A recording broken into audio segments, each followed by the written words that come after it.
Bismillahirrahmanirrahim.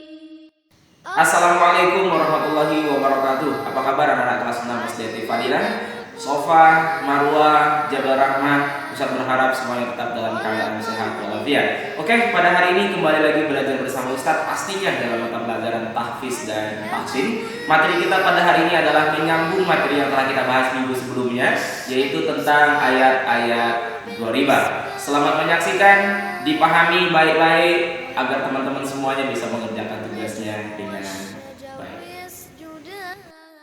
Selamat belajar kembali teman-teman anak kelas 6 SD Fadilah. Kembali bersama Ustadz pada pembelajaran siang hari ini. Kita akan melanjutkan materi kita, yaitu tentang masalah ayat-ayat ghoribah. Minggu lalu Ustadz sudah jelaskan apa itu yang disebut dengan ayat-ayat ghoribah, yang memang notabene-nya sedikit di dalam Al-Quran. Minggu lalu kita sudah bahas dua hal yang termasuk dalam kategori ayat ghoribah, yaitu ayat sajdah dan ishmam. Nah, pada hari ini kita akan masuk kepada yang ketiga yang masuk dalam kategori ayat-ayat ghoribah, yaitu adalah imalah. Apa itu imalah? Imalah secara bahasa artinya adalah condong.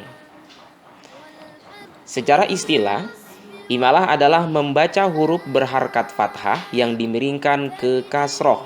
Di dalam Al-Quran hanya terdapat satu saja, yaitu dalam surah Hud ayat 41. Teman-teman bisa lihat di sini, bacaannya seperti ini.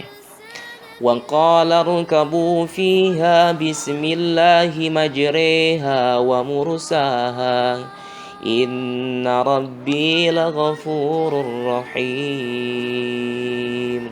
Nah, pembahasan kita adalah pada lafaz majreha. Teman-teman bisa perhatikan yang kita warnain menjadi warna biru. Secara tulisan adalah majroha, dia berbaris fathah, tapi dibacanya dicondongkan kepada kasroh. Tapi bukan berarti dibaca kasroh ya. Jadi dibacanya bukan majroha, bukan majriha, tapi dibacanya majreha. Jadi dia menjadi bukan A, bukan I, tapi menjadi E, antara fathah dengan kasroh. Ustaz ulangi sekali lagi.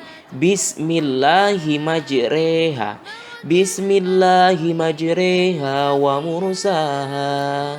Nah, ini disebutnya adalah dengan sebutan imalah. Oke, sekarang kita masuk kepada yang kedua, yaitu yang keempat daripada ayat ghoribah dalam Al-Quran, yang disebut dengan tashil. Apa itu tashil?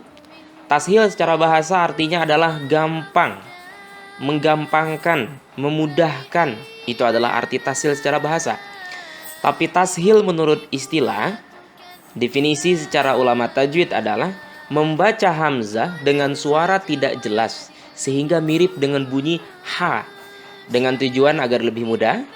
Di dalam Al-Quran, tashil ini juga hanya terdapat satu saja, yaitu dalam surat Fussilat ayat 44. Bunyinya seperti ini. Laqalu laula fussilat ayatuhu a'jamiyyun wa arabi.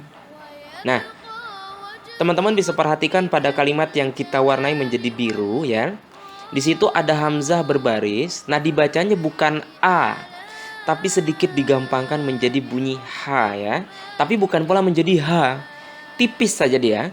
Ayatuhu ha'jamiyyun wa arabi. Jadi ha'jamiyyun wa arabi, tipis saja, digampangkan. Kenapa? Karena ini masuk dalam kategori tashil. Satu-satunya hanya ada dalam surat Fussilat ayat 44. Kita masuk kepada yang ketiga untuk materi pada hari ini, atau materi kelima daripada ayat ghoribah, yang disebut dengan naqlu. Apa itu naqlu? Naqlu secara bahasa artinya adalah memindahkan, pindahan.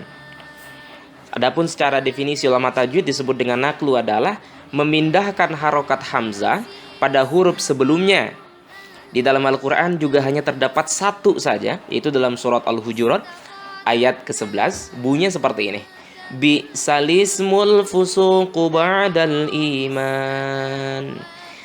Teman-teman bisa perhatikan pada kalimat yang kita warnai menjadi biru, tulisannya adalah bi'sal ismu. Ya, perhatikan baik-baik. bacaannya adalah tulisannya adalah bisal ismu. Tapi dipindah harokatnya, jadi bukan bisal ismu tapi bisalismu. Ya, diubah, dipindah harokatnya. Jadi bukan bisal ismu, tapi justru kan pertamanya yang berharakat adalah hamzah, lamnya sukun. Nah sekarang pindahkan, yang berharakat justru menjadi lam, hamzahnya menjadi sukun. Jadi bacaannya bisalismu, tulisannya bisalismu, dibacaannya bisalismu. Ustaz ulangi, baca sekali lagi. Bisalismul fusuqu ba'dal iman. Cara bacanya bisa di bawah ada tuh cara membacanya yang bertulisan orange ya, orange. Bisalismu, bukan dibaca bisalisme tapi bisalismu. Nah, yang seperti ini disebutnya adalah naqlu, memindahkan harokat hamzah kepada harokat huruf sebelumnya. Dalam hal ini adalah huruf lam. Jadi yang asalnya hamzah itu berharokat, sekarang dia menjadi sukun dan harakatnya dipindah kepada lam, tapi hanya secara bacaan, tidak secara tulisan. Nah, yang seperti ini Ustadz ulangi disebutnya dengan sebutan naqlu. Baiklah teman-teman semuanya, mungkin hanya itu materi kita pada kesempatan pembelajaran hari ini. Kita sambung 3 materi tentang ayat-ayat gharibah, yaitu imalah, tashil, naqlu. Jangan lupa Ustadz simpulkan kembali, imalah adalah artinya mencondongkan, atau secara istilah membaca huruf berharakat fathah yang diminingkan ke kasroh, dan ini hanya satu dalam Al-Quran, yaitu surah Hud ayat 41.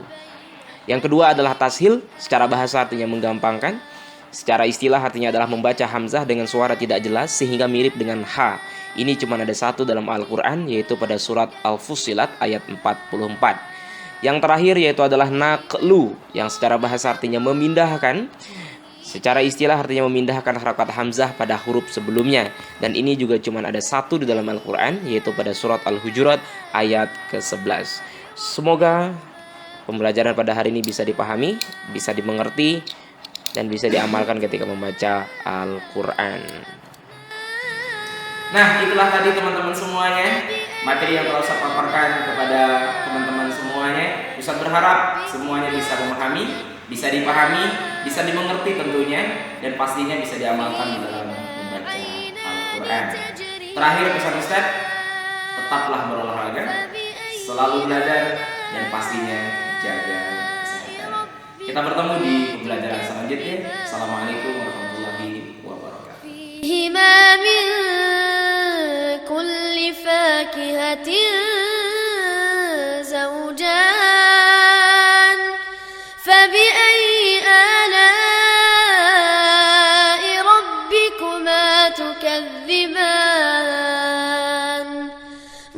متكئين على فرش بطائنها من استبرق وجنى الجنتين دان فبأي آلاء